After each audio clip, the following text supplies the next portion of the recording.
દહેગામ તાલુકાના હરસોલી ગામે તેમજ તાલુકાના ગામડાઓમાં હાલમાં ધોધમાર વરસાદ. હરસોલી પાસે આવેલ મેસો નદીમાં ભરપૂર પાણી. તોતરાઈ માતાથી બારડોલી જવાનો રસ્તાનો પુલ પણ ડૂબી ગયો. વાહન વ્યવહાર બંધ. ગાંધીનગર જિલ્લાના દહેગામ તાલુકામાં હાલમાં ધોધમાર વરસાદ ચાલુ છે. તેની સાથે સાથે હરસોલી ગામે પણ હાલમાં ધોધમાર વરસાદ ચાલુ હોવાથી હરસોલી પાસે આવેલી મેસવો નદીએ રૌદ્ર સ્વરૂપ ધારણ કરતા મેસવો નદીના ચારે કિનારા પાણીથી ભરપૂર ભરાઈ ગયા છે અને પુલ પણ ડૂબી જવા પામ્યો છે. તેથી હાલમાં બારડોલી કોઠી જવાના રસ્તો સદંતર બંધ થઈ ગયો અને હરસોલીના રસ્તા ઉપર પાણી ભરાઈ જતા વાહન ચાલકો પણ ફસાઈ રહ્યા છે અને હાલમાં ધોધમાર વરસાદ ચાલુ હોવાથી હરસોલીની આજુબાજુ અને મેસવો નદીના કિનારે વસતા વસાહતીઓએ સાવધાનીના પગલાં લેવાની જ જરૂર છે.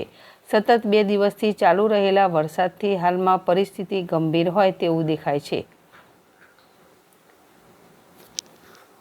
અગરસિંહ ચૌહાણ, ZSTV, દહેગામ.